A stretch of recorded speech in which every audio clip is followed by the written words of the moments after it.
તે ભગવાનને માણવા છે. આ પુષ્ટિ માર્ગની ફલશ્રુતિ છે. મર્યા પછી ક્યાંક પહોંચો એ પુષ્ટિ માર્ગનું ફલ નથી. જીતા જીવંત આ જ દેહથી ભગવદ રસનો અનુભવ કરી લેવો એ જ પુષ્ટિ માર્ગનું ફલ છે. અને એ ફલ માટે અલૌકિક નેત્રોનું દાન શ્રી યમુનાજી કરે, જેનાથી ભગવદ લીલાના દર્શન થાય. કિશોરીબાઈ પર કેવી કૃપા યમુનાજીએ કરી એની કથા આપણે બધા જ જાણીએ છીએ, તેમાં નથી જતો, પણ તનુ નવત્વ અને અલૌકિક સામર્થ્ય યમુનાજી આપે. ત્રીજી સિદ્ધિ બતાવતા શ્રી યમુનાજીને કહી કે ભગવદ લીલાનો અનુભવ યમુનાજી કરાવે. આ ત્રીજી સિદ્ધિ. પેલામાં નેત્રોથી દર્શન, અને હવે ત્રીજી સિદ્ધિમાં આજ્ઞા કરતા કહ્યું કે કેવલ દર્શન નહીં પણ તમારો ભગવદ લીલામાં પ્રવેશ યમુનાજી કરાવી. કેવલ રાસલીલાના દર્શન નહીં પણ રાસલીલાનું તમે અંગ બની જાઓ એવી કૃપા શ્રી યમુનાજી કરે છે. અને એટલે તો ભાગવતજીમાં પણ બહુ સુંદર ચર્ચા આવી. જ્યારે કાત્યાયની વ્રત ગોપીજનોએ કર્યું એટલે ત્યારે ભાગવતજીમાં સુખદેવજી ગોપિકા શબ્દનો પ્રયોગ કરે છે કે આ ગોપિકાઓ કાત્યાયની વ્રત કરી રહી છે. પણ જ્યારે ચીરહરણ લીલાનો પ્રસંગ આવ્યો અને એ ગોપિકાઓએ યમુનાજીમાં પ્રવેશ કર્યો ત્યારે સુખદેવજી ગોપિકાઓને વ્રજાંગના શબ્દથી સંબોધિત કરે છે. આ વ્રજાંગનાઓ છે. કેમ વ્રજાંગના? કારણ કે ગોપીમાંથી વ્રજાંગના બની તો હવે રાસલીલાનો અધિકાર એને મળશે. તો કે ગોપીમાંથી વ્રજાંગના એટલે શું?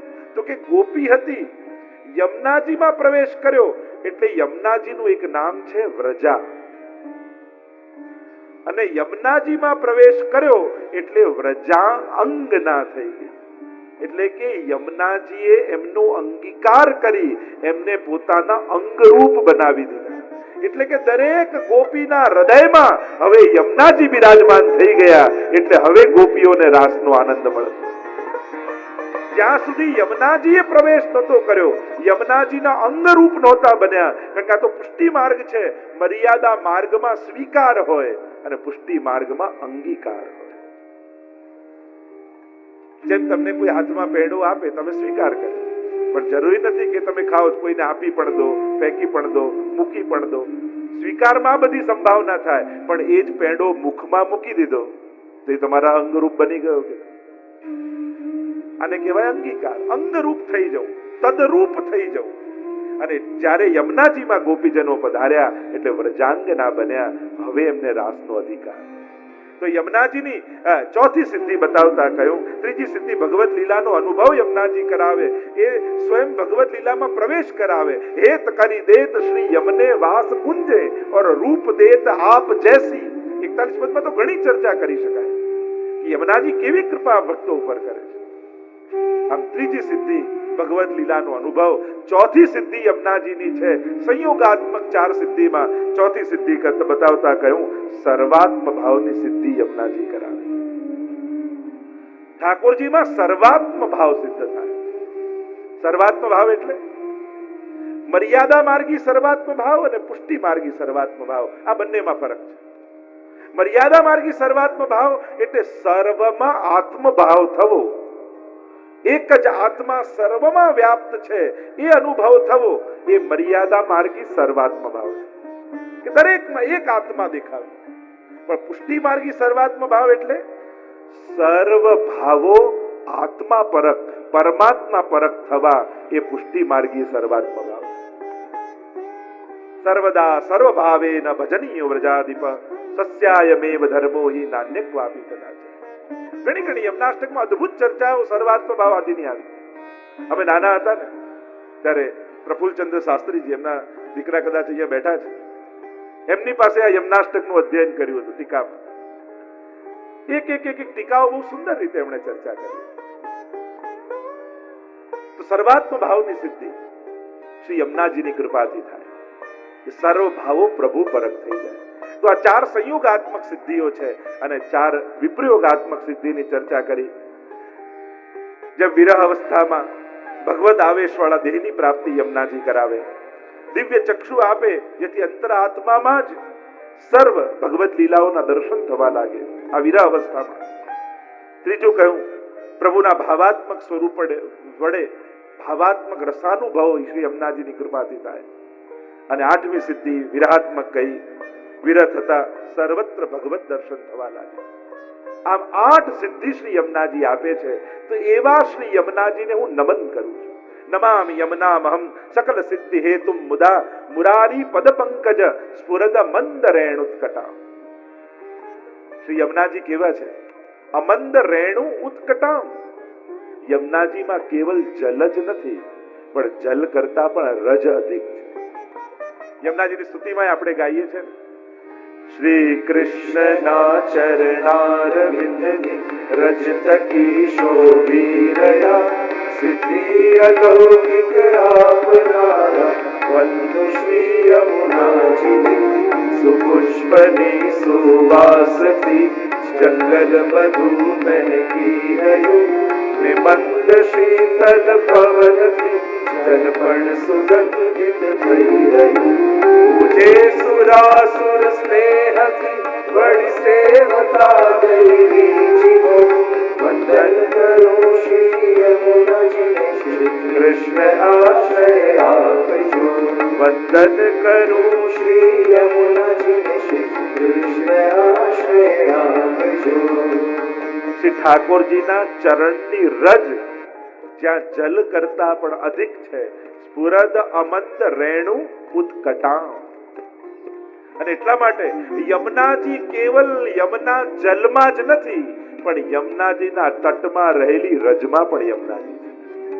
અને પ્રાચીન કાળમાં વાર્તા સાહિત્યમાં તમે જુઓ તો ક્યાંય યમુનાજીના જલના લોટીજી પધરાવ્યા હોય સેવામાં, એવો જલ્દી ઉલ્લેખ નથી મળતો.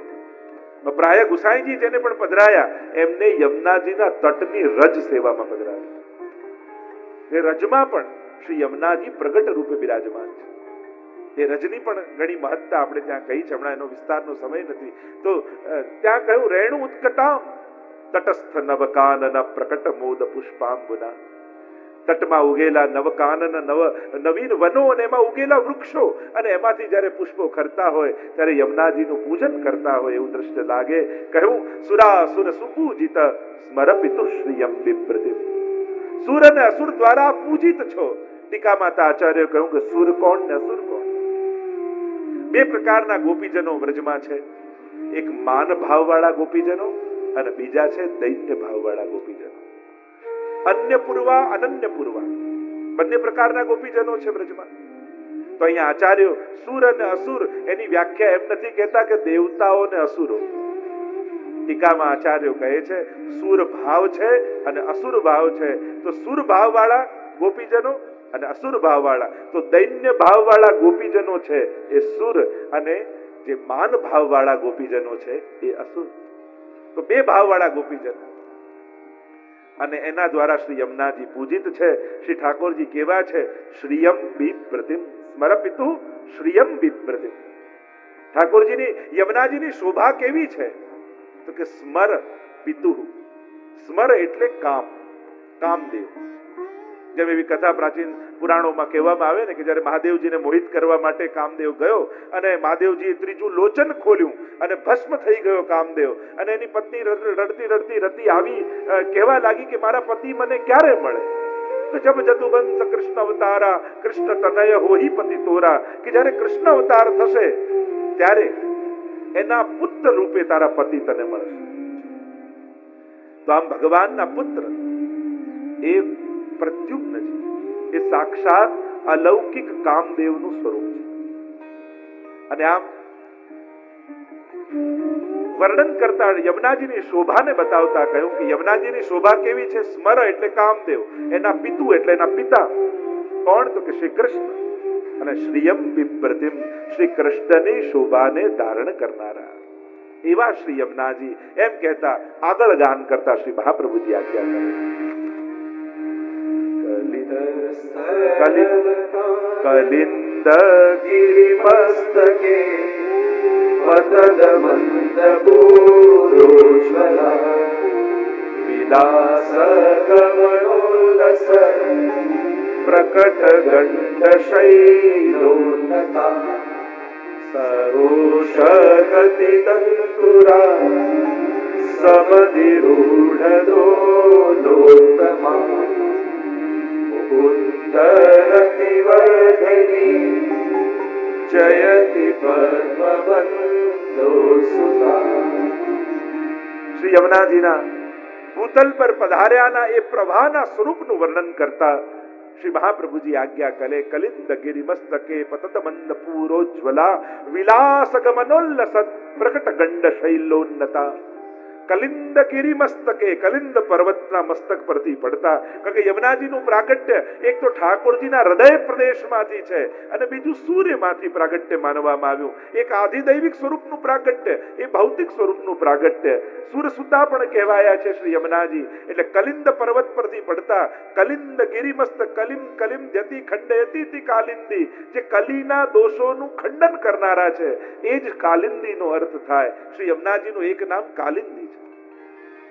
કલિંદ ગિરિમસ્તકે પતત મંદ પૂરોજ્વલા છે શ્યામ, પણ એક શિલા પરથી બીજી શિલા પર પડતા અને વહન કરતા યમુનાજી ઉજ્જવલા શ્વેત લાગે છે.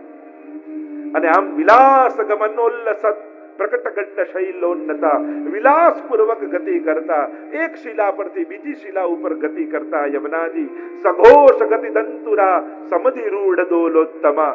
સઘોષ અવાજ સાથે ગતિ કરતા શ્રી યમુનાજી કેવા લાગે?